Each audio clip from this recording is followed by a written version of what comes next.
وتشوكي هذا نوقش شي مسكين ديال القاعة قال لك وتقلي قراي مقلع ذاكي. Pour moi, c'est surréaliste. C'est pas possible. C'est pas possible que des gens de chez nous, dans notre pays, notre région, puissent vivre dans des conditions pareilles. Mais c'est très grave. C'est très grave qu'on abandonne des gens accueillis. Tamrat Mskit, en haut de la montagne, toujours le même scénario, en haut de la montagne. Merde, ça me fait grave de la peine gagner des qa'a, ça me tente. Mais comment est-ce qu'on peut envisager d'avoir un pays développé et stable à long terme si déjà tout là on a des gens, des femmes qui vivent dans des conditions pareilles, des vieilles dames âgées. Des vieilles dames âgées qui doivent s'occuper seules de leurs enfants en situation de handicap dans des conditions pareilles. Vous vous rendez compte? C'est pas possible, on peut pas laisser les choses comme ça.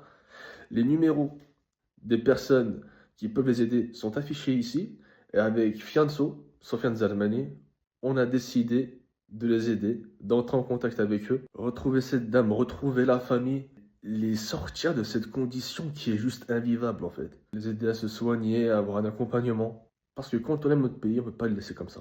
Effectivement, la famille, on a un gros réseau solidaire à mettre en place pour aider ce type de famille, un peu isolée dans la montagne. Moi, ça me brise le cœur personnellement, j'ai pas envie de laisser ça comme ça. Donc merci frère Kabylie Solide, merci beaucoup. On relaie tous les cagnottes, les trucs, je m'engage moi-même à donner du khir. Et voilà, ça passe par là. C'est bien marrant de dire que t'as de Jazaïr toute l'année, mais à un moment, il faut mettre les mains. Ok? Force, force, force. Merci pour le relais, Kabylie Solide, t'es le meilleur.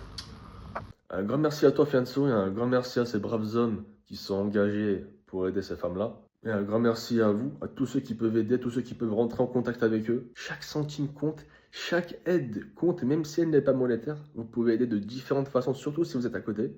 Et en fait, on ne peut pas laisser notre pays comme ça. C'est pas possible. Il est inconcevable pour nous de savoir que des gens vivent dans ces conditions-là. Malheureusement, ce ne sont pas les seuls.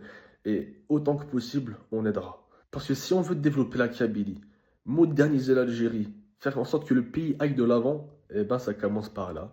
Il faut voir à droite, à gauche, s'il n'y a pas quelqu'un qui est dans le besoin, si nous on ne peut pas aider, si moi je ne peux pas utiliser ma puissance médiatique pour ça. Et c'est comme ça que petit à petit on va tous s'entraider pour faire avancer le pays, pour faire avancer les choses et faire sortir les personnes de ces conditions qui sont juste invivables. Encore une fois, les contacts sont ici, et j'espère qu'on pourra les aider du mieux que possible. L'Algérie, notre pays, soutient les pays en difficulté, soutient les pays opprimés, et nous, peuple algérien, soutiendrons notre pays lorsqu'il est en difficulté, afin que le monde puisse prospérer.